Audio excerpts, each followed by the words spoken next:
তো নিজের কৃতদাস নিজের সন্তান মনে করে ভুল ত্রুটি ক্ষমাসুন্দর দৃষ্টিতে দেখবেন এবং সেই লীলাটি আস্বাদন করবেন। তো সর্বপ্রথম আমরা নবদ্বীপে গৌরাঙ্গ মহাপ্রভুর যে লীলা কথা সেটি আস্বাদন করব, রূপের বর্ণনা শ্রবণ করব। চলো সকলে মিলে নবদ্বীপে যাই।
রুচিকর শানি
মদনের মন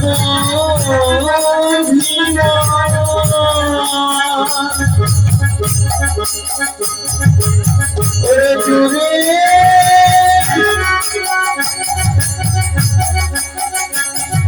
ওরে দূরে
মদনের মন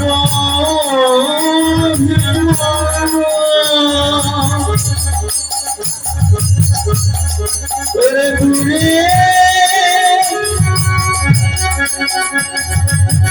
ওরে দূরে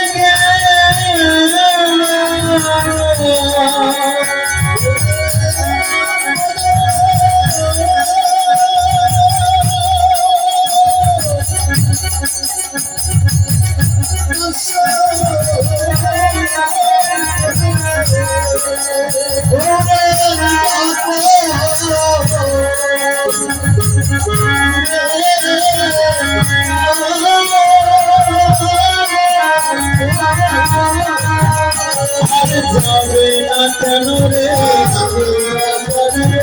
যাবে না কেন রে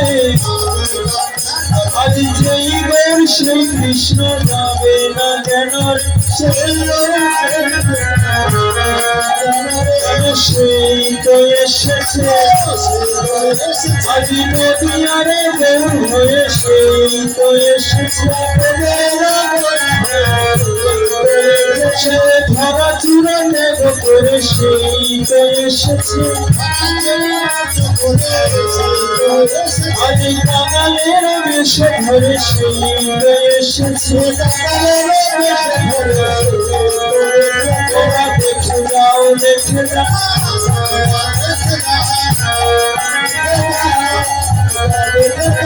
দেখলে নয়ন পূর্ণ হবে দেখে যাও দেখে যাও হবে নয়ার হবার না হবে নয়ার হবার না এই কলি যুগের মাঝে হবে নয়ার হবার না কলি যুগের মাঝে নাম দিয়ে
পরম করুণাময় প্রেম ও পুরুষোত্তম সর্বাবতার সার শিরোমণি পরতত্ত্ব সীমা অনাদির আদি গৌর হরি প্রিয় পার্শ্বদ বর্জ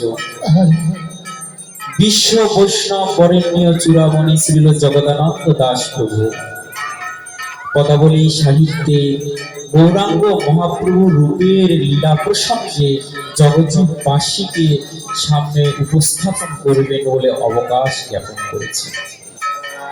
কি বলছে? দামিনী দাম দমন রুচি দর্শনে দূরে গে হোক দরপকতা। কি বুঝলেন? গেল কি কিছু বোঝা? কিছু কি বোঝা গেল? দামিনী দাম দমন রুচি দর্শনে দূরে গে হোক দরপকতা। গেল কি বোঝা? মনে হচ্ছে একটু শব্দ অর্থ করে দিন, দেখি বুঝতে পারি কিনা।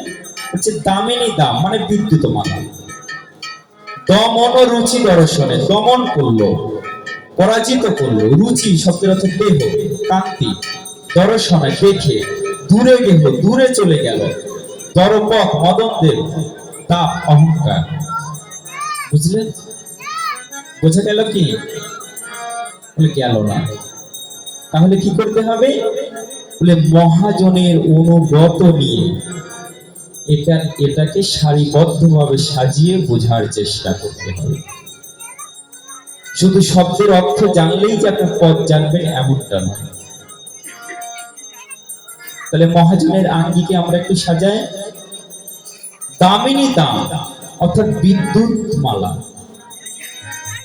দেখবেন বর্ষার আকাশে মেঘে মেঘে ঘর্ষণের ফলে এক ধরনের বিদ্যুৎ উৎপন্ন হয়, তড়িৎ, আলোকের ছটা, যেটা একবার দেখলে নয়ন যেন ঠিক রাখা যায় না, তাই হয় না?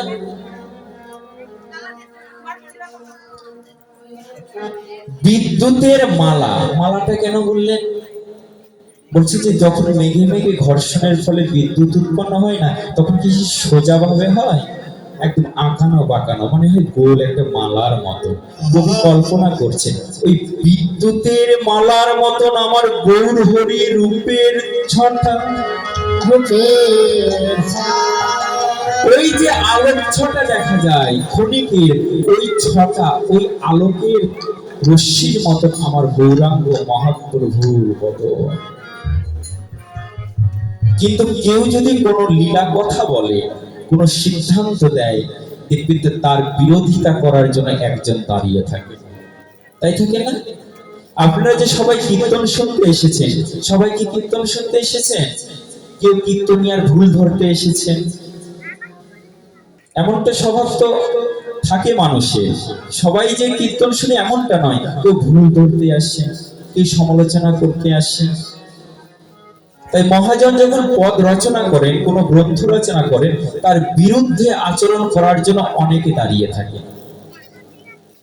আজ একজন দাঁড়িয়ে আছে, বলছে জগদানন্দ প্রভু, তুমি যে ওই বিদ্যুৎ ছটার সঙ্গে মহাপ্রভুর রূপের তেজের রশ্মি তুলনা করেছ, এটা কি যুক্তিযুক্ত হলো? কেন? জগতের আকাশের বিদ্যুতের কারেন্ট আছে,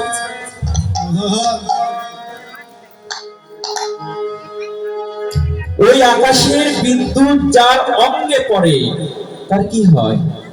প্রাণনাশ হয়ে যায়, তাই হয় না? বাজ পড়লে কেউ কি আর বাঁচে? কেউ বাঁচে না।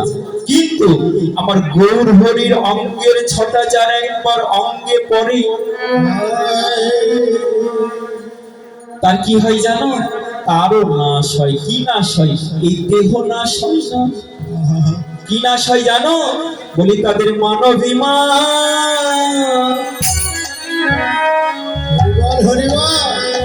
ওরে থাকে না রে,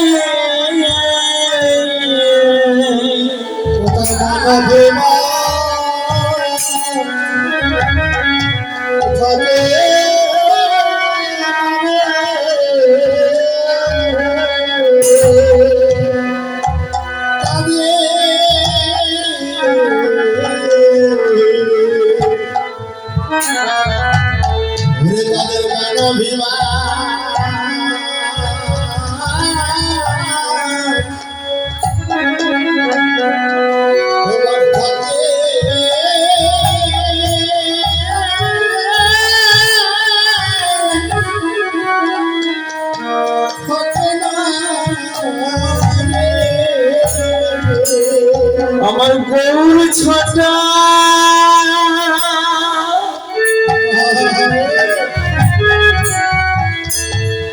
যার রঙে পরে জগতে তাদের মানবিমান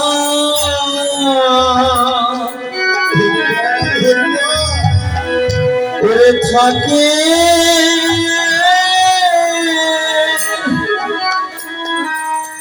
ওরে থাকে না রে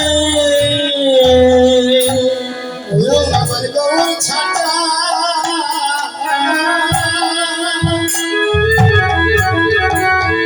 আমার গৌর ছাতা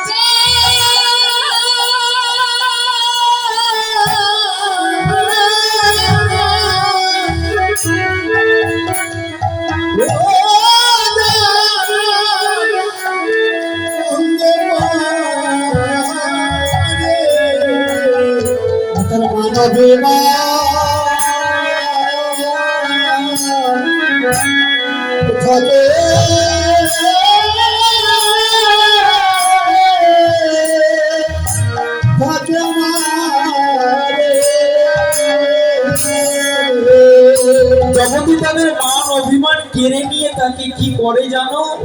বলি তাকে পথের কাঙাল করে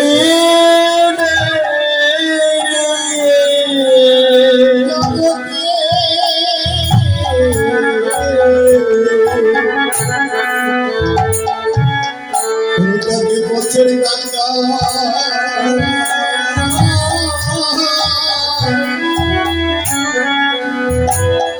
গঙ্গাল করে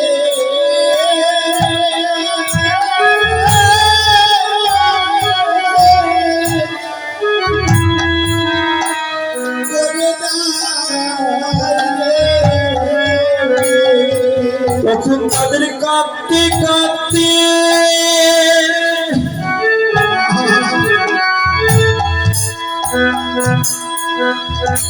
জনম যায়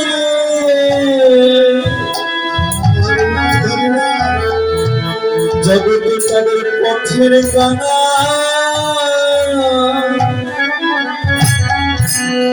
করে করে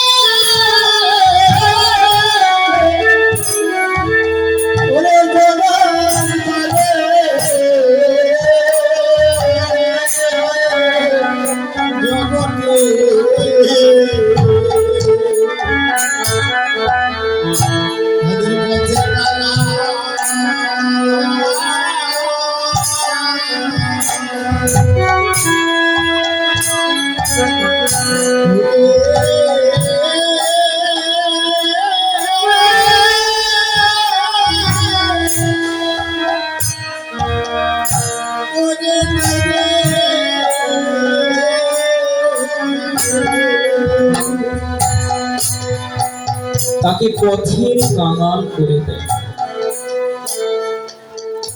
কাঙাল কি সবাই হতে পারে? সবাই হতে পারে না। যারা কৃষ্ণের ভক্ত তাদের কাঙাল হতেও পারে, না হতেও পারে। যারা রামের ভক্ত তারা কাঙাল হতেও পারে, না হতেও পারে।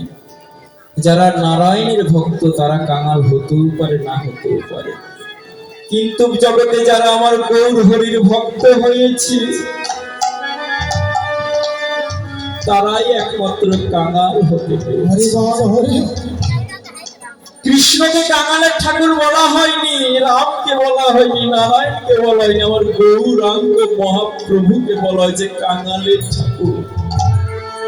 এই কাঙাল কে হয়েছে জানেন? কাঙাল হয়েছে রূপ সনাতন রঘুনাথ ভট্ট যে ভূগর্ভ শ্রীজীবী লোকনাথ। কাঙাল হয়েছেন আমাদের বাংলার সন্তান নরোত্তম দাস ঠাকুর মহাশয়। হরি আজ 500 বিঘা সম্পত্তি সকলে দখল করছে। কাঙাল কাঙাল মহাপ্রভুকে বলা হয় কাঙালের ঠাকুর, ধনীর ঠাকুর নয়। কোন শাস্ত্রে উল্লেখ নাই যে মহাপ্রভু ধনীর ঠাকুর। কাই মনোবচনে কাঙাল হতে না পারলে আমার মহাপ্রভুর কৃপা পাওয়া যায় না। অন্যান্য ভগবানের কৃপা পেলেও পেতে পারেন, রামের কৃপা পেলেও পেতে পারেন, নারায়ণের কৃপা পেলেও পেতে পারেন, কৃষ্ণেরও কৃপা পেলেও পেতে পারেন, কিন্তু আমার গৌর হরির ভক্ত হতে গেলে কাঙাল হতে হবে। কান্থা করঙ্গি আমার কাঙাল ভক্তগণ। মোর শব্দটি বলেছেন আমার ভক্ত যারা তারা কাঙাল। গৌড়ীয় বৈষ্ণব জীবনী দেখো, আরতি, উৎকণ্ঠা, ব্যাকুলতা, হাহাকার, বেদনা, বিধূর। ঠাটবাটে নয় যে ভালো মন্দ খেলাম, দিন দুনিয়া ঘুরলাম। এটা আমাদের গৌড়ীয় বৈষ্ণব আচার্য জীবনী নয়। দেখুন গৌড়ীয় বৈষ্ণব জীবনে হরিদাস দাসের 2 খণ্ড লেখা। গৌড়ীয় বৈষ্ণবের বেদনা বিধূর জীবনী। কোথায় একটি বেগুন পোড়া খেয়েও তারা জীবন যাপন করছে, রাধাকুণ্ডের তটে গিয়ে পড়ে থেকে জীবন যাপন করছে। এদের রক্ষা করেন কে জানে? স্বয়ং রাধা ভার নিয়েছে। আজ রঘুনাথ দাস রাধাকুণ্ডের তটে বসে ভজন করছে।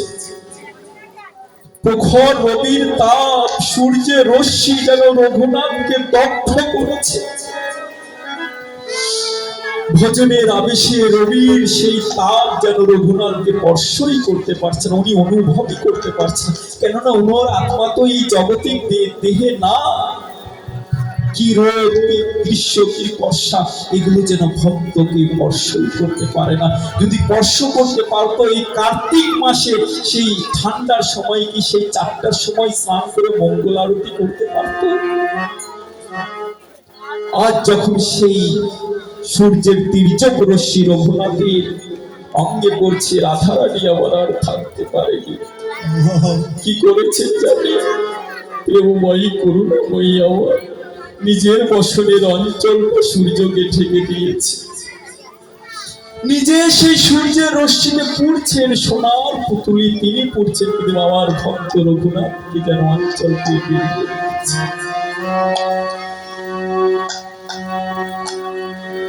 দেখো কত করুণা, এই জন্য বলা হয় করুণাময়ী। আমি জানি গো জানি, কি জানো প্রভু, কৃষ্ণ তোমার এই স্বভাব নয়। এই যে তুমি সকল জীবকে করুণা করছো, কৃপা করছো, কাঙালের বন্ধু হয়েছে, এটা তোমার স্বভাব নয়। কেননা কৃষ্ণ যদি ছুটে ভক্তি ভক্তি মুক্তি দিয়া প্রেম ভক্তি না দেন রাখে লুকাইয়া। সকলকে কৃপা করা কৃষ্ণের স্বভাব নয়। সকলকে প্রেম দান করা আমার কৃষ্ণের স্বভাব নয়। কৃষ্ণ কৃপণ।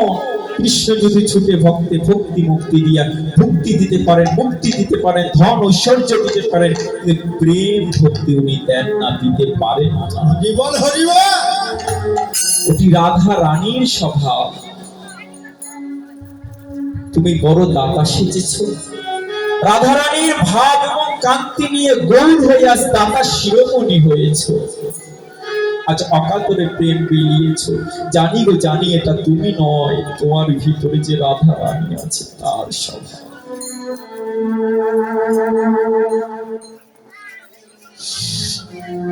দামিনী দাম তুলনা করছে। রূপ কি? জগতের বিষয়ের সঙ্গে আমার ভগবানের রূপের তুলনা।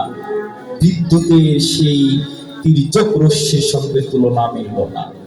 আপনারা হাতে গুনবে, আমরা কীর্তনিয়া কীর্তন গাইতে এসেছি। আপনারা যদি সেই কীর্তনটা বুঝে না নেন তাহলে তো কীর্তনিয়া ফাঁকি দিবে, তাই না? আপনারা কীর্তন পটটাকে, কীর্তনিয়া থাকাকালীন অবস্থায় পটটাকে সঠিকভাবে বুঝিয়ে নিবে। দামিনী দাম সেই মেঘের বিদ্যুতের সঙ্গে তুলনা করলে সেটি হলো না। এরপরে কি বলছে, ত মন রুচি দর্শন দূরে গেহ দরপকতা। দরপক শব্দের অর্থ মদন দেবতা। মদন দেবতার বড় অহংকার ছিল কি জানে, যে আমার মতন রূপবান, আমার মতন সৌন্দর্য আর জগতে কেউ নাই। এমনটা হয় না, কেউ যদি সুন্দর হয়, দেখতে ভালো হয়, তার অটোমেটিক ভাবে একটা অহংকার চলে আসে। আজ মদন দেবেরও সেই অহংকার এসেছে। মদন দেব ছোটবেলা থেকেই অবাধ্য সন্তান, ব্রহ্মার অবাধ্য সন্তান মদন দেব। ব্রহ্মার সর্বকনিষ্ঠ সন্তান হচ্ছে মদন দেব। দেখবেন জগতে যে বাবা মায়ের ছোট্ট সন্তান, সে কিন্তু একটু অবাধ্য হয়। কেন অবাধ্য হয় জানে? ছোট সন্তানকে বাবা মা বেশি ভালোবাসে, বেশি আদর পেলে বাঁদর তৈরি হয় না? তাই মদন দেব বাঁদর তৈরি হয়েছে। ব্রহ্মা সকল সৃষ্টি করার পরে মদন দেবকে সৃষ্টি করলেন। সৃষ্টি করে মদন দেব এখন ব্রহ্মাকে বলেছেন যে পিতা, তুমি যখন আমাকে সৃষ্টি করলে তখন আমার সৃষ্টি রক্ষার জন্য আমাকে কিছু অস্ত্র দাও। ব্রহ্মা বলছেন, আমি তো সকলকে সকল কিছু দিয়েছি, তোমাকে নতুন করে আর কি দিব? তবে আমার কাছে একটি দ্রব্য রয়েছে, একটি অস্ত্র রয়েছে, সেটি আমি তোমাকে দিতে পারি, কিন্তু সেটি তুমি রক্ষা করতে পারবে তো? পিতা, তোমার সন্তানের উপর কি তোমার ভরসা নাই? অবশ্যই রয়েছে। কি আছে? বলছেন যে আমার পুষ্প ধনু রয়েছে, কাম ধনু রয়েছে। ধনু এটা কি হবে? বলছে এটা কি হয় জানো? এটা যা লক্ষ্য ভেদ করবে সে কামনায় বশীভূত হয়ে যাবে। মদন দেব সেটি প্রাপ্ত হলে, কোন জিনিস যদি কেউ লাভ করে তখন তার মনে ইচ্ছা জাগে এটি কাজ করে কি করে না, পরীক্ষা করা, তাই না? মদন দেব এখন পরীক্ষা করছে যে পিতা, তুমি যে আমাকে অস্ত্র দিয়েছো সেটা কাজ করে কি করে না, আমাকে তো এটা পরীক্ষা করতে হবে। কার কাছে পরীক্ষা করব? দূরের কাউকে দিয়ে পরীক্ষা করব? যদি উলটপালট হয়, তাই দূরে যাব না, আজ তোমার দিকে লক্ষ্য ভেদ করব। মদন দেব করলেন কি, সেই কাম বান বানে বিদ্ধ করে দিলেন সেই সেই ব্রহ্মাকে, পিতা ব্রহ্মাকে। যখন কামে বিদ্ধ করে দিলেন, ব্রহ্মা কামে জর্জরিত হয়ে নিজের কন্যা সন্তানের দিকে ধাবিত হচ্ছে। যখন ছুটে যাচ্ছেন নিজের কন্যাকে সম্বাহন করবেন বলে, পিছন থেকে ব্রহ্মার স্ত্রী সরস্বতী তাকে জড়িয়ে ধরেছেন যে স্বামী, এ তোমার কন্যা, তুমি করছো কি? জগতে আর পিতা কন্যার কোনো সম্পর্ক থাকবে না।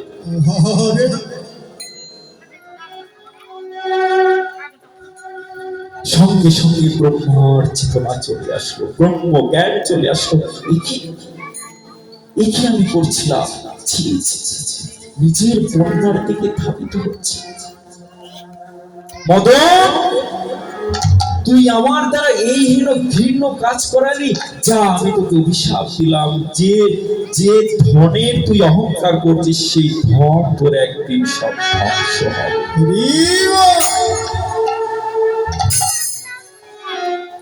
মদন দেব অবাধ্য সন্তান তো, উনি বলছেন যে যখন ধ্বংস হবে তখন দেখা যাবে, এখন তো আর হচ্ছে না। ছুটে গেলেন, যেতে যেতে দেখছে সেই মহেশ্বর ধ্যানে বসে আছে। মহেশ্বরকে দেখে এখন ব্রহ্মা চিন্তা করছে যে এতক্ষণ পিতাকে পরীক্ষা করলাম, এখন কাকাকে একটু পরীক্ষা করি। কেননা পিতা কাকার সঙ্গে লাগাটার মজাটাই আনন্দ। কেন জানে? কাকা পিতা সন্তানকে কোনোদিনও দণ্ড দেয় না, হাজার গালি দেয় তবু কোনো দণ্ড দেয় না। মদন দেব এখন চিন্তা করছে এখন কাকাকে একটু পরীক্ষা করি। কাকাকে পরীক্ষা করতে গিয়ে যখন বাণ নিক্ষেপ করলেন, মহেশ্বর সেই ধ্যান ভঙ্গ হয়ে তৃতীয় নেত্র উন্মেষণ করলেন। তৃতীয় নেত্রে সে অগ্নি রশ্মিতে মদন্দে ভস্মীভূত হয়ে গেল। ব্রহ্মার বাক্য খুলে গেল, ধ্বংস হয়ে গেল।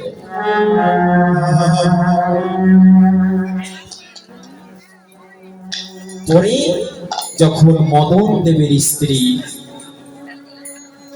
মহেশ্বরের ধ্যান করলেন, মহেশ্বর কৃপা করলেন, তুমি পতিব্রতা রমণী হও, তখন উনি বলেছে যে আমার তো পতি নাই, তোমার অনলে, তোমার অগ্নি অনলে সে ভস্মিত হয়ে গেছে। তখন তাকে বললেন যে ওই তোমার স্বামী ভগবান শ্রীকৃষ্ণের পুত্র প্রদ্যুম্ন, তার পুত্র হয়ে জন্ম নেবে, তখন তুমি তাকে প্রাপ্ত হবে। সেই মদনের আজ বড়ই অহংকার ছিল। সেই মদনদেব যখন আমার গৌর হরির বদন পানে চাইল, একবার গৌর হরির বদন দেখছে, একবার নিজের বদন দেখছে। আমি তো জগতে মনে করছিলাম এই একাই সুন্দর, একাই মদন, একাই সকলকে মোহিত করি, কিন্তু এই কোন পুরুষ একবার নিজের দিকে চাইছে, একবার গৌর হরির দিকে। আমি তো মদন, কিন্তু এ যেন মদন মোহন, মোহন কইলে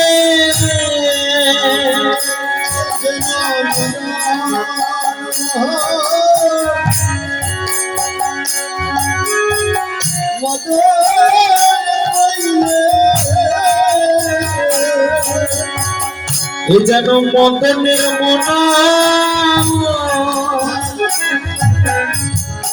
ওরে মোহন কইলে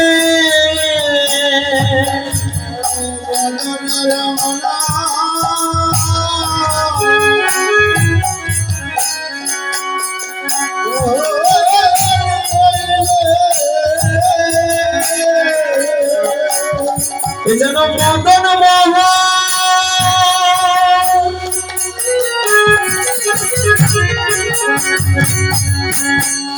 মোহন নামটি ধরে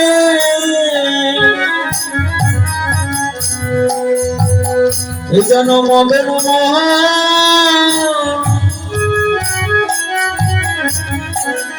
ওরে মোহন কইলে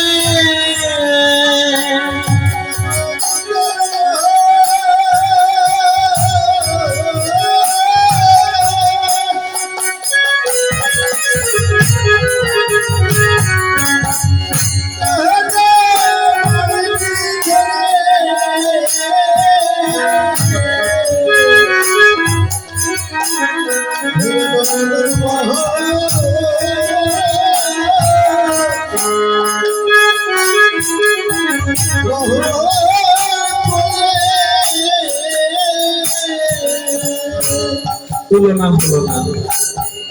কয়টি তুলনা করলেন? হাতে গুনেছেন? কয়টি হলো? দুইটি। কি কি?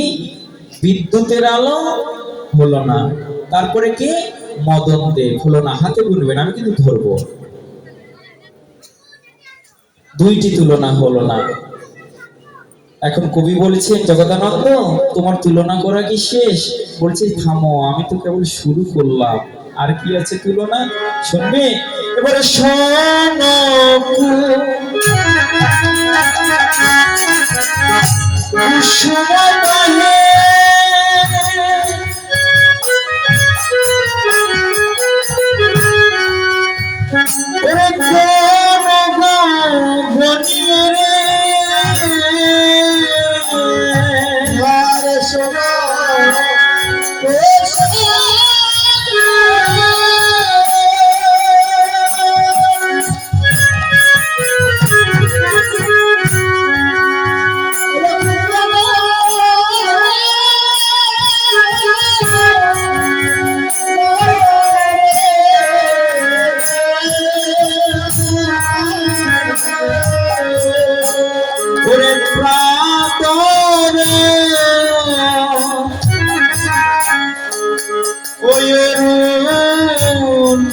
সন্তান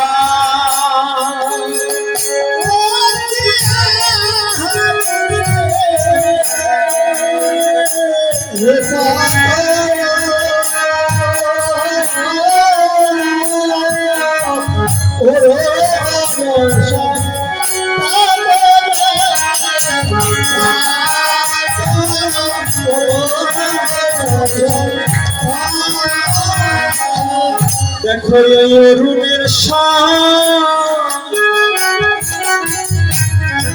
সন্তাপ আছে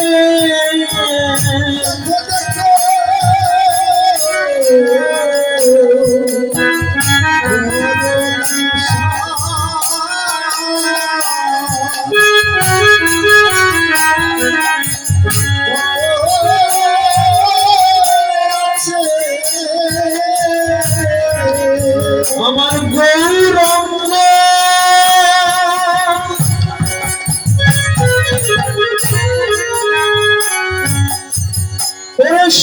সুশীতল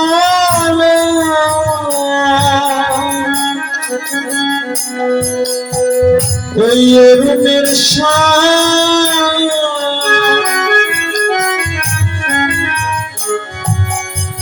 সন্তাপ আছে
কি বলছে শোন কুসুমতাহে কোন গণিয়ে প্রাতর অরুণ সন্তান।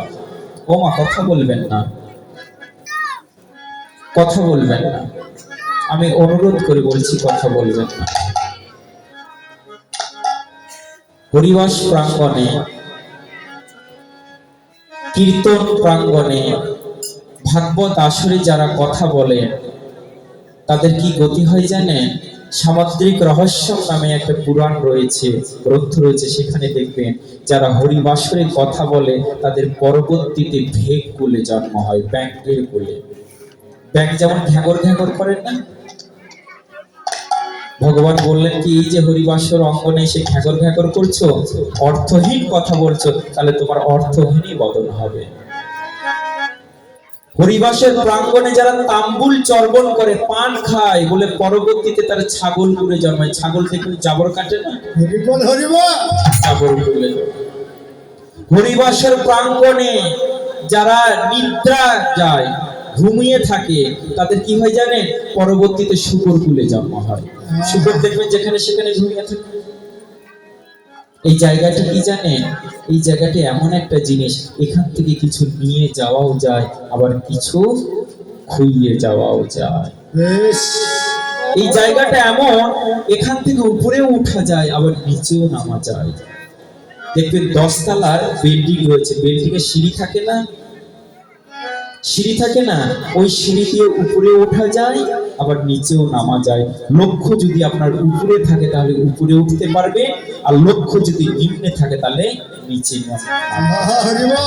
তাই এই হরিবাসের প্রাঙ্গণে এসেছেন বাবু সোনার মতন, চুপটি করে বসে হরি কথা শ্রবণ করবেন আর লীলা স্মরণ করবেন, তাহলেই ঊর্ধ্বমুখে উঠতে পারবে। আর এখানে এসে যদি সংসারের কথা বলেন তাহলে ওই যে গেল, তার আসা যাওয়ায় সার হয়ে যায়। কি বলছে?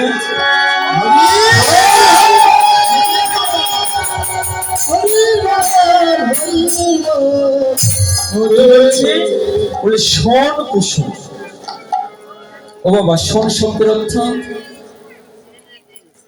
শোন শব্দের অর্থ তুই বলছে বাবা এমন একটা কীর্তন নিয়ে এনেছি, এ শুধু প্রশ্ন করে, বাবা প্রশ্ন না করলে উত্তর জানবেন কেমন করে, তাই না? শোন শব্দের অর্থ মায়েরা বলুন তো। জি, শোন শব্দের অর্থ রক্ত, লাল।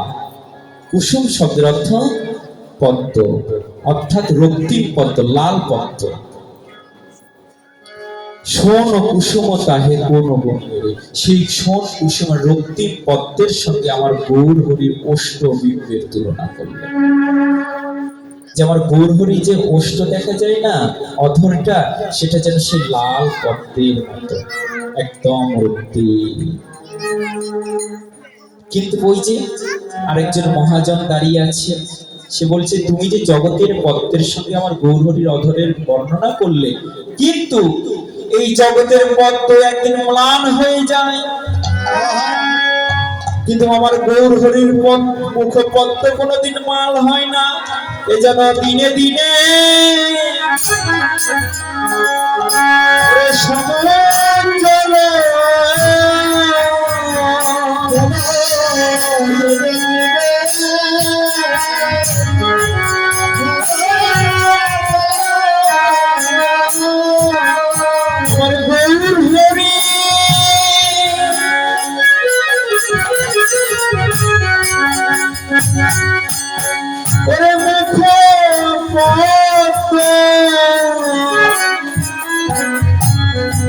যেন দিনে দিনে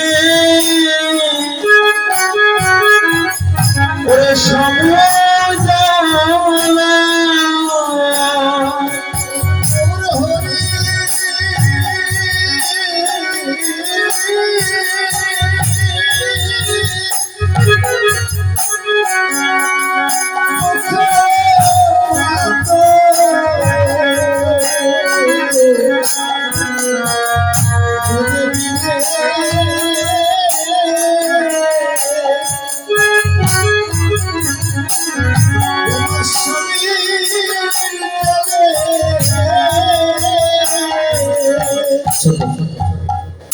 তুলনা হলো না, কেননা ওই জগতের পদ্ম ম্লান হয়ে যায়, কিন্তু আমার গৌর হরির পদ্মমুখ পদ্ম কোনদিন ম্লান হয় না, এই জন্য দিনে দিনে আরো উজ্জ্বল করে।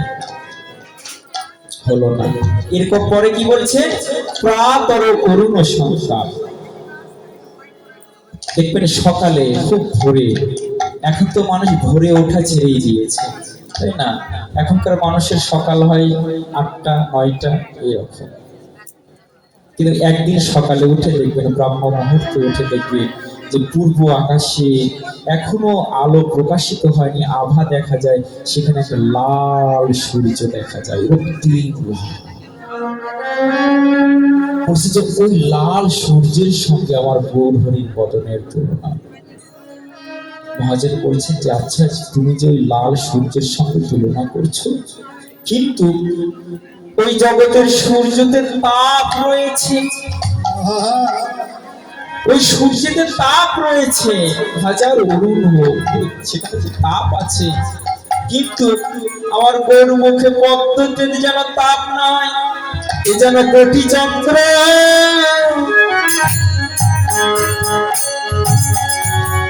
শীতল করে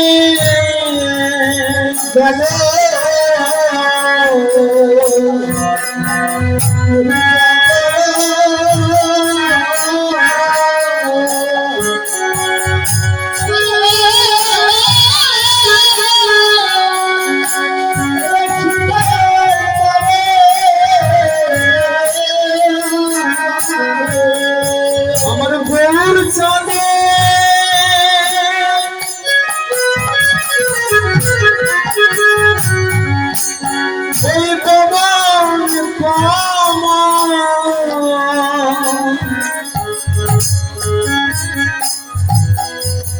এ যেন কোটি চন্দ্র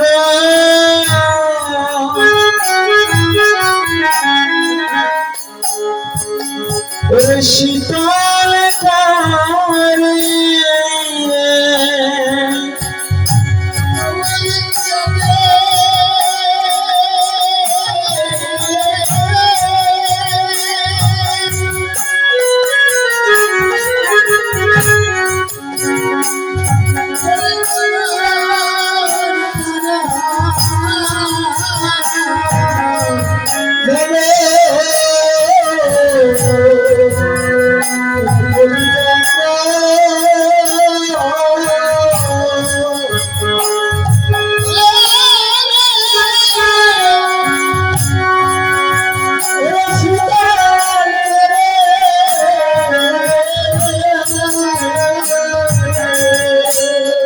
তুলনা হলো না, কেননা নিতাই পদ কমল কোটি চন্দ্র সুশীতল যে ছায়ায় জগতে চূড়ায়।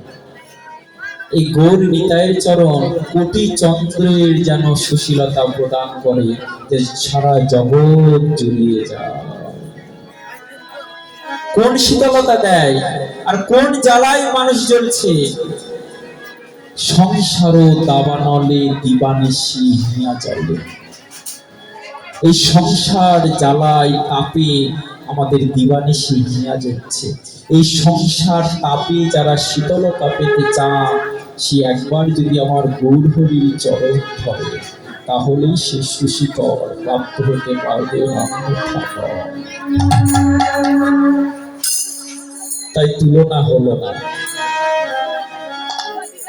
তুলনা হলো না।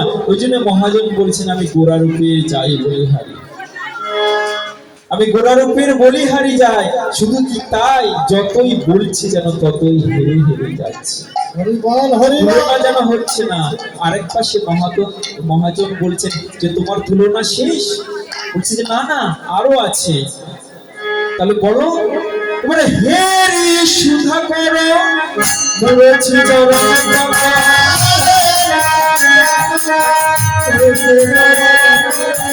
পরিবেশনা করবা ধরি হরে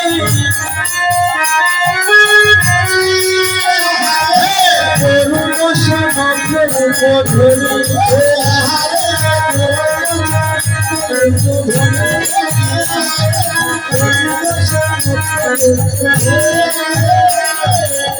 সময় কম কি, হ্যাঁ আধা ঘন্টা সময় আছে। হেরি সুধা করো মরছি চরণতল পরু দর্শন করু হরি। ও মা, আবার বলছি, অনুরোধ করে বলছি, কথা বলবেন না। হেরি সুধাকর, সুধাকর শব্দের অর্থ কি বাবা বলুন তো? সুধাকর শব্দের অর্থ কি?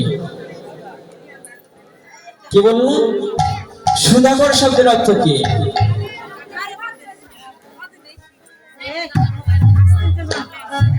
সুধাকর শব্দের অর্থ চাঁদ। চাঁদের বড় অহংকার ছিল যে আমার মতন রূপবান আর কেউ নাই, আমি সবার মাথার উপরে থাকি। শুধু কি সবার মাথার উপরে, আমি মহাদেবের মাথার উপরে থাকি। আমার একটা অহংকার হবে না? এই জন্য মাছের বাজার বসেছে। এত চিৎকার করছেন কেন? এটা কি হাট? হরিবল হরিবল। সেই চাঁদের বড় অহংকার ছিল যে আমার মতন আর রূপবান কেউ নাই, আর হবেই না। আমি মহাদেবের মাথার উপরে থাকি। আমরা যে জগতে বলি না যে আকাশের চাঁদ 16 কলা, আকাশের চাঁদ কিন্তু কোনোদিনও 16 কলা নয়, এটা হচ্ছে 15 কলা। 1 কলা বাকি থাকে। ওই 1 কলাটা কোথায় গেল? ওই 1 কলাটা মহাদেব নিজের মস্তকে বেঁধে রেখেছে। কেন বেঁধে রেখেছে জানেন? আমরা জগতে বলি না চাঁদেরও কলঙ্ক আছে। কি বাবা আমরা বলি না চাঁদেরও কলঙ্ক আছে? বলুন তো ওই কলঙ্কটা কি? অনেকে বলে থাকেন কেন চাঁদের ভিতরে যে কালো দাগ সেটি চাঁদের কলঙ্ক। বলছে ওটি যদি কালো দাগই যদি চাঁদের কলঙ্ক হয়, এখন অনেকের মুখেই তো কালো দাগ রয়েছে, তারা কলঙ্কিত? কলঙ্কিত নয়। ওই চাঁদের কালো দাগকে কলঙ্কিত বলা হয় না, কেননা ওই চাঁদের ভিতরে একটা গুহা রয়েছে, ওই গুহাতে সূর্যের আলো প্রবেশ করতে পারে না, ওই জন্য ওটি কালো দেখা যায়, অন্ধকার দেখা যায়। ওকে বলা হয় ব্ল্যাক হোল। ওটা চাঁদের কলঙ্ক নয়। চাঁদের কলঙ্ক কি জানে? যে একদিন চাঁদ নিজের গুরুদেব বৃহস্পতির পত্নীকে হরণ করেছিল। গুরুপত্নী হরণের ফলে তার একটা কলঙ্ক হয়েছিল, মহা কলঙ্ক, সেটি হচ্ছে চাঁদের কলঙ্ক। তো যখন গুরুপত্নীকে হরণ করেছিলেন তখন গুরুদেব তাকে অভিশাপ দিয়েছিলেন যে তুই সন্তান হয়ে মাকে হরণ করলি, আজ তোকে অভিশাপ দিলাম যে রূপের জন্য তুই নারীদের বশ করছিস, ওই রূপ তোর দিনে দিনে ক্ষয় হবে। তাই একদিন যায় চাঁদ ক্ষয় হয়ে যায়, আরেক দিন যায় চাঁদ ক্ষয় হয়ে যায়, এইভাবে যখন 14 দিন চলে গেল চাঁদ চিকন হয়ে গেল। তাই হয় না বাবা? ক্ষয় হয় না? চাঁদ ক্ষয় হয়, ক্ষয় হতে লাগলো। এদিকে চন্দ্রদেবের আবার 16টি স্ত্রী ছিলেন, একটা দুটি নয়, 16টি। কেন হয়েছিল জানে? যে চন্দ্র এতটাই রূপবান ছিল, চাঁদকে যে নারী দেখত সে নারী চাঁদের প্রতি মোহিত হয়ে যেত। দক্ষ রাজার 17টি কন্যা, প্রথম কন্যা পার্বতী আর 16টি কন্যাকে চন্দ্রদেব একসাথে বিয়ে করে, আর একটি কন্যাকে মহাদেব গ্রহণ করে। এতটাই চাঁদের রূপ, দেবতাদের স্ত্রীগণ দেখে পাগল হয়ে যেতে। চাঁদের কথা যখন উঠলো তখন চাঁদ বিষয় একটু খুলে বলাই দরকার। আমরা চাঁদকে মামা বলি না? কি গো বাবা, চাঁদকে মামা বলি না? ও মায়েরা, আমরা যখন ছোট ছিলাম না, মা আমাদের ছড়া শোনাতো, আয় আয় চাঁদ মামা টিপ দিয়ে যা, চাঁদের কপালে চাঁদ টিপ দিয়ে যা। মাও মামা বলছে, বাবাও মামা বলছে, আমিও মামা বলছি, চাঁদ সকলের মামা। চাঁদকে মামা বলা হয় কেন? তাৎপর্য কি? এক একটা কথার রহস্য রয়েছে, তাৎপর্য রয়েছে, জানলে আছে, না জানলে নাই। চাঁদকে মামা বলা হয় কেন? প্রশ্ন। উত্তরে কি বলছে জানে? যে চাঁদের রূপ দেখে সকল দেবতার স্ত্রীগণ পাগল হয়ে যেত। দেবতাদের মধ্যে সবচাইতে রাজনীতিক এবং কুটিল বুদ্ধিমত্তা ব্যক্তি হচ্ছে ইন্দ্রদেব। কেউ যদি ভক্ত হয় তো ইন্দ্রদেব তার পিছু লেগে যায়। সেই ইন্দ্রদেব এখন চিন্তা করলো যে এই চাঁদ যদি এইভাবে চলাফেরা করে তাহলে আমাদের তো স্ত্রীগণ নিয়ে টানাটানি শুরু হয়ে যাবে। সকল কিছু দেওয়া যায় কিন্তু স্ত্রীকে কি দেওয়া যায়? দেওয়া যায়? আমার স্ত্রী যদি অন্য পরপুরুষকে দেখে তাহলে আমার সহ্য হবে? হবে না। তাই ইন্দ্রদেবের আর সহ্য হলো না। সকল দেবতাগণকে নিয়ে একটি গোল টেবিল বৈঠক ডাকলেন, একটি ব্যবস্থা করতে হয়। তাহলে চন্দ্রদেবকে একদিন ডাকা হোক, ডেকে তাকে আমাদের স্ত্রী গণের দ্বারা রাখি পরানো। এখন সেই চন্দ্রদেবকে ডাকা হলো, চন্দ্রদেব, সকল দেবতার স্ত্রীগণ তোমাকে দেখতে চায়। চন্দ্রদেব তো একদম আনন্দে আটখানা, কম কথা নাকি? দেবতাদের স্ত্রীরা আমাকে দেখতে চেয়েছে, চন্দ্রদেব আর চন্দ্রদেব নাই, একদম বুক ফুলে গিয়েছে, দেখতে চেয়েছে। তাই হয় না বাবা? পাত্রীপক্ষ যখন দেখতে আসে তখন ছেলের কি অবস্থা হয়? যেমন ভাবে হাসছে মনে হয় হয়েছিল, তাই না? এমনটা হয়। চাঁদেরও সেই অবস্থা হয়েছে। চাঁদ কি করছে? ভালো করে সেজে গুজে সুগন্ধি মেখে গিয়েছে, রাজসভায় বসেছে। দেবতাদের স্ত্রীগণ কি করলেন? একে একে এসে রাখি পরালেন আর ফোঁটা দিলেন। রাখি পরালেন আর ফোঁটা দিলেন। সকলের যখন রাখি পরানো ফোঁটা দেওয়া শেষ হয়ে গেল তখন সম্পর্কটা কি দাঁড়ালো? রাখি কখন বাঁধা হয়? ভাইয়ের মঙ্গলার্থে। তাহলে সকল স্ত্রীগণ চন্দ্রদেবকে রাখি পরালেন, মানে কি দেবতাদের সকল স্ত্রী তার ভাই হয়ে গেলেন, বোন হয়ে গেলেন। তাই দেবতারা আমাদের পিতৃসম, আর দেবতাদের স্ত্রী হচ্ছে মা সম। তাহলে মায়ের বোন কি হয়? মায়ের ভাই। মায়ের বোন, মায়ের ভাই কি হয়? মামা হয়। ওই জন্য এই জগতের সকলের মামা হচ্ছে ওই চাঁদ। এই জন্য চাঁদকে মামা বলা হয়। কিন্তু ওই যে গুরুদেবের অভিশাপ রয়েছে, দিনে দিনে তুই ক্ষয় হয়ে যাবে। নারীরা সব সহ্য করতে পারে, কিন্তু স্বামীর অকল্যাণ সহ্য করতে পারে না। নারীরা স্ব ইচ্ছা নিজের দেহ নাশ করে দিতে পারে স্বামীর আউ মঙ্গলার্থে। 16টি স্ত্রী বলছেন, আমরা 16 জন থাকতে একটা স্বামীকে রক্ষা করতে পারবো না। একটা স্বামীকে আমরা রক্ষা করতে পারবো না। করলেন কি? মহাদেবের ধ্যান করতে লাগলেন। আর কোন দেবতা পেলেন না, মহাদেবকে নির্বাচন করলেন। কেন জানেন? মহাদেবকে বলা হয় আশুতোষ, অল্পতেই সন্তুষ্ট। অন্যান্য দেবতাকে সন্তুষ্ট করতে কাঠখড়ি পোড়াতে হয়, কিন্তু মহাদেবকে কোনো কাঠখড়ি পোড়াতে হয় না। শুধু গঙ্গা জল আর বেলপত্র দিলেই মহাদেব ভুলে যায়, কারণ ওনার নাম তো ভোলা। অল্পতেই সন্তুষ্ট, ভুলে যায়। উনি যখন বর দিতে লাগেন না, এমন ভাবে বর দেন কোনো বিচার করে না, পরে ওই বরই তার শঙ্কার কারণ হয়ে যায়। যেমন মহাদেব একজন ভস্মাসুর নামে অসুর প্রার্থনা করেছিল, ধ্যান করেছিল, মহাদেব আমাকে কৃপা করো। মহাদেব দেখা দিয়ে বলছেন, বলো বৎস তোমার কি চাই? বলছে আমি অমরত্ব লাভ করতে চাই। মহাদেব বলছে, দেখো সব দেওয়া যায়, কিন্তু অমরত্ব বর দেওয়া যায় না, তুমি অন্য কোনো বর চাও। ঠিক আছে, তাহলে আমাকে এইটুকু আশীর্বাদ করুন, আমার হাত যার উপরে রাখবো সে যেন ভস্মিত হয়ে যায়। বলছেন তথাস্তু। যেই বলেছেন তথাস্তু, মহাদেব যখন সেই ভস্মাসুরকে কৃপা করতে আসবেন, তার সঙ্গে ছিলেন মা পার্বতী। পার্বতী এখন বলছে যে স্বামী, তোমার কেমন ভক্ত আমি একটু দেখতে চাই, চলো তোমার সঙ্গে যাব। মহাদেব বলছে যে না না, তুমি আমার সঙ্গে এসো না, অকল্যাণ হতে পারে। না, পার্বতী কিন্তু আগে থেকে জেদি নারী ছিলেন, জানেন? স্বামীর কথা তেমন শুনতে না। ওই যে অবাধ্য হয়ে, স্বামীর অবাধ্য হয়ে দক্ষ রাজার যজ্ঞে চলে গিয়েছিলেন, পার্বতী আগে থেকে অবাধ্য ছিলেন, যে না স্বামী আমি যাবই। দেখুন স্বামীর কথা না শুনলে কি হয়। তোমরা তো স্বামীর কথা শোনো না, কি শোনো? স্বামীর কথা শোনো। স্বামীর কথা না শুনলে কি হয় দেখুন, পার্বতী বারবার আঘাত পেয়েছে।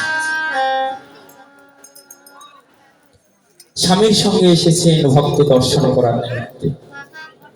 তখন ভস্মাসুর যখন বর পেলেন, বর পাওয়ার পরে তার পার্বতীর দিকে লক্ষ্য পড়ে গেল। এত রূপবান সুন্দরী নারী, যদি আমি একে প্রাপ্ত হতে পারতাম। কিন্তু এই নারীকে প্রাপ্ত হওয়ার সামনে একটা জম দাঁড়িয়ে আছে, সেটা হচ্ছে মহাদেব। দেখুন এতক্ষণ তার উপাস্য দেবতা ছিল, যেই নারীর দিকে লোভ হয়ে গেছে, উপাস্য দেবতা আজ জম হয়ে গেছে। তো এই জমটাকে আগে সরাতে হবে। মহাদেব, তুমি যে আমাকে আশীর্বাদ করেছো যে হাত যার মাথার উপরে দিব সেই ধ্বংস হয়ে যাবে, ভস্ম হয়ে যাবে, তাহলে আমার তো পরীক্ষা করতে হবে। যে হ্যাঁ তুমি করো। তো বলছেন এই হাত আগে তোমার মাথায় দিবে,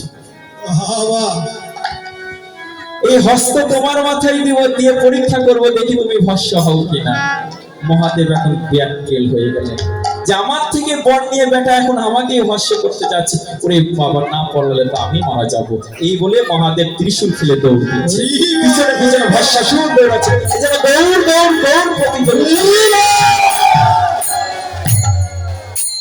দেবতাদের স্বভাব কি জানেন? যখন বিপদে পড়ে তখন ভগবানকে ডাকে, যে বিপদ কেটে যায় তখন মনে করে আমি ভগবান। মহাদেব এতক্ষণ ভেবেছিল আমি ভগবান, কিন্তু যে বিপদে পড়েছে সেই আমার ভগবানকে দেখছি, কৃষ্ণ রক্ষা কর, তুমি না আসলে আমি আর বাঁচবো না, রক্ষা করো, রক্ষমা রক্ষমা রক্ষমা। ভগবান সব শুনতে পারেন, কিন্তু ভক্তির আকুল ক্রন্দন হাহাকার শুনতে পারেন না। রামকৃষ্ণ দেবকে একদিন প্রশ্ন করা হয়েছিল, কি জানেন? যে রামকৃষ্ণ, ভগবানকে তো সবাই ডাকে, কিন্তু সবাই কি ভগবানকে পায়? রামকৃষ্ণ বলেছেন যে না, সবাই পায় না, যারা টাকার মতন ডাকতে পারে তারাই পায়। তো টাকার মতন কেমন করে টাকা দেখবি? এই বলে ওই শিষ্যটাকে করেছিলেন কি জানে, জলের মধ্যে চুবিয়ে রেখেছিলেন। যেই জলের মধ্যে চুবিয়েছেন তার শ্বাস যাই যায়, যখন যাই যাই হয়ে যাচ্ছে তখন ছটফট করছে, আবার তুলেছে। বলতো কেমন লেগেছে? বলছে আমার শ্বাস ছটফট ছটফট করছে। বলে এই ছটফট ভাবে যারা আমার গোবিন্দকে ডাকতে পারে তারাই একমাত্র গোবিন্দ। আরতি, উৎকণ্ঠা, ব্যাকুলতা, হাহাকার ছাড়া কেউ কোনোদিন ভগবানকে লাভ করতে পারে না। আমাদের তো হাহাকারই নাই, ভগবানকে কৃত্রিম ভাবে, আধুনিক ভাবে ভগবানকে ডাকছি। মালা করার লাগে, সংখ্যা মালা পূরণ করার লাগে করছি, কিন্তু এক একটা মালার ভিতরে যে এক একটা প্রেম, এক একটা ভালোবাসা, এই ভালোবাসার সহিত নাম আমরা নিচ্ছি কোথায়? যন্ত্রের মতো শুধু সংখ্যা পূরণ হচ্ছে। এত দিন হয়ে যেত যদি ডাকার মতন ডাকতে পারতাম। আজ মহাদেব ডাকার মতন ডাকছে, প্রভু কৃপা করো। সেই ভগবান আর থাকতে পারেনি, ছুটে এসেছেন মহাদেব, কি হয়েছে? আমাকে রক্ষা করো ওই ভস্মাসুরের হাত থেকে। সঙ্গে সঙ্গে ভগবান শ্রীকৃষ্ণ মোহিনী রূপ ধারণ করলেন। ওই পার্বতী কি সুন্দর!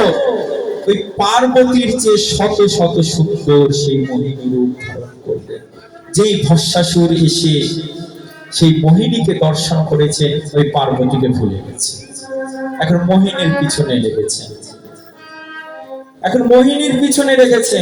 দেখুন কথায় কথা চলে আসে। রাবণ অসুর ছিল, তাই না? তার 10টা মাথায় 10 20টি নয়ন ছিল। কথাটাই ধ্যান দিবেন, বড় মর্মান্তিক কথা। রাবণের 10টা মাথা, 10টা মাথায় 10 দুগুণ 20টি নয়ন ছিল, কিন্তু লক্ষ্য ছিল একটি সীতা মায়ের দিকে। 10টি মাথায় 20টি নয়ন, লক্ষ্য ছিল একটি সীতা মায়ের দিকে, কিন্তু জগতের সেই রাবণ রূপী কপটের 2টি নয়ন কিন্তু তাদের লক্ষ্য অজস্র অজস্র নারীর দিকে। তাহলে সবচাইতে বড় রাবণ রাক্ষস কে? এই জীব, আমার মতন জীব। 2টি নয়ন দিয়ে যাকেই সুন্দর নারীকে, যাকেই দেখছি তাকেই নিজের মনে ভাবনা করছে। কিন্তু রাবণ কিন্তু সবাইকে করেনি, ওই একটি লক্ষ্য, শুরু থেকে সীতা, শেষ থেকে সীতা। এই জন্য হয়তো তিনি রামকে পেয়েছেন। হরি বল, হরি বল।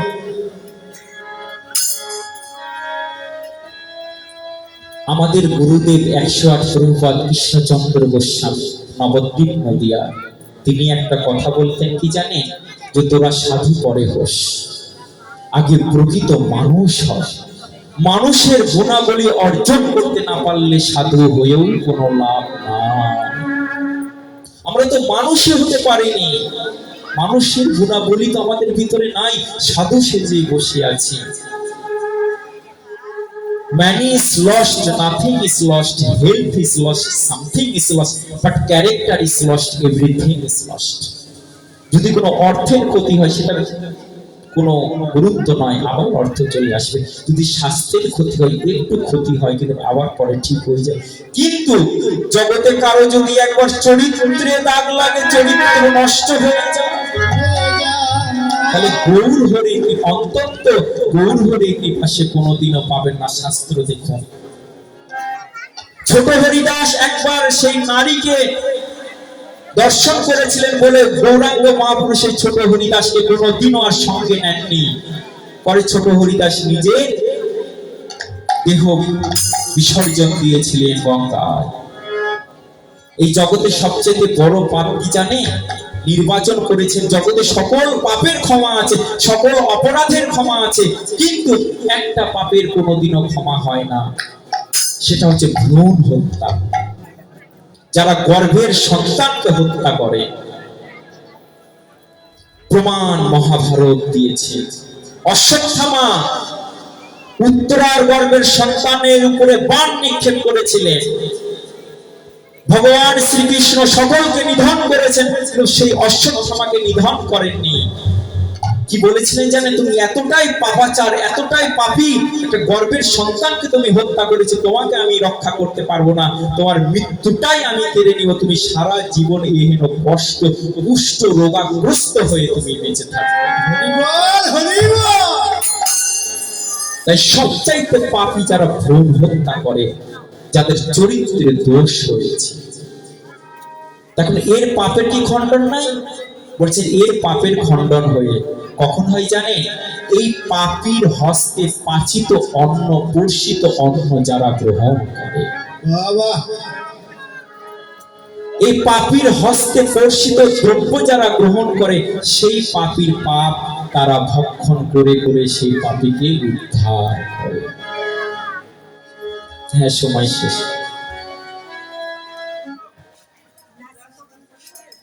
শ্রী শ্রী রাধা গোবিন্দ লীলা কীর্তন ও মহোৎসব, 512 দুর্গা মন্দির, 500 নন্দীগ্রাম, বগুড়া। এটা হচ্ছে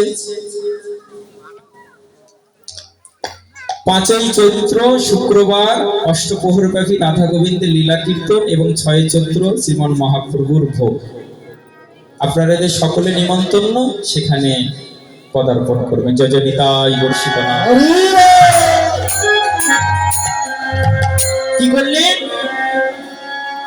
সেই মহাদেবকে তারা ধ্যান করতে লাগলেন যে মহাদেব এবার আমার স্বামীকে রক্ষা করো। এখন মহাদেব চিন্তা করছে যে বাবা, এই পরিবার তো আমাকে কোনোদিনও ডাকে না, দক্ষ রাজা কোনোদিনও মহাদেবকে ভালোবাসতেন না।